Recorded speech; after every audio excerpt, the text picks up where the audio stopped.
అన్నమయ్య జిల్లా తంబళ్లపల్లిలో బాలిక ఆత్మహత్య కేసులో అనుమానాలు వ్యక్తమవుతున్నాయి. బాలికది పరువు హత్యగా అనుమానిస్తున్నారు. దీంతో ఆమె తండ్రి హరినాథ్ని అదుపులోకి తీసుకున్నారు పోలీసులు. మదనపల్లె డీఎస్పీ ఆఫీసులో రహస్యంగా విచారిస్తున్నట్లు తెలుస్తోంది. అయితే బాలిక గత నెల 22న వరుసకు అన్న అయ్యే వ్యక్తిని ప్రేమించి అతడితో వెళ్లిపోయింది. దాంతో పోలీసులకు ఫిర్యాదు చేశారు తల్లిదండ్రులు. బాలికను వెతికి తల్లిదండ్రులకు అప్పగించారు. ఆ తర్వాత మొన్న రాత్రి ఎవరికీ చెప్పకుండా ఇంటి నుంచి వెళ్లిపోయిన బాలిక బండ్రేవు అడవిలో చెట్టుకు ఉరివేసుకొని కనిపించింది. తల్లిదండ్రులు ఆమె మృతదేహాన్ని గుట్టు చప్పుడు కాకుండా దహనం చేశారు. దీంతో బాలిక మరణంపై అనుమానం వ్యక్తం చేస్తున్నారు. ఇష్టం లేని ప్రేమ పెళ్లి చేసుకుందనే కారణంగా తల్లిదండ్రులే చంపి ఉరివేసుంటారని భావిస్తున్నారు. వీఆర్ఓ ఫిర్యాదులో కేసు నమోదు చేసుకొని దర్యాప్తు చేస్తున్నారు. వీఆర్ఓ ఫిర్యాదుతో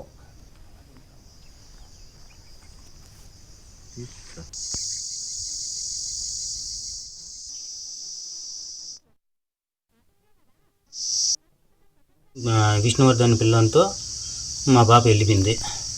మళ్ళీ తమ్మలపల్లి స్టేషన్లో కేసు పెట్టి మళ్ళీ తర్వాత వాళ్ళే స్టేషన్కి వచ్చినారు. స్టేషన్కి వచ్చిన తర్వాత మా పాపని మేము పిలుచుకొచ్చుకున్నా వాళ్ళ పిల్లని వాళ్ళకు పంపించేసినాము. అన్నదమ్ములు అని చెప్పేసి కేసు మాకు వద్దనుకొని చెల్లి లాస్ అవుతుంది అని చెప్పేసి మాకు వద్దులే అని చెప్పేసి పిల్లని దగ్గర కూడా వద్దని చెప్పేసి పిలుచుకొచ్చుకున్నాము. పిలుచుకొచ్చుకున్న తర్వాత ఇంటికి వచ్చింది నైట్ ఉండింది. మళ్ళీ తీరా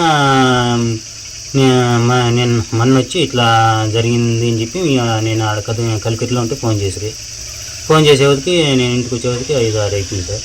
మళ్ళీ నిన్న కాల్ చేశాను.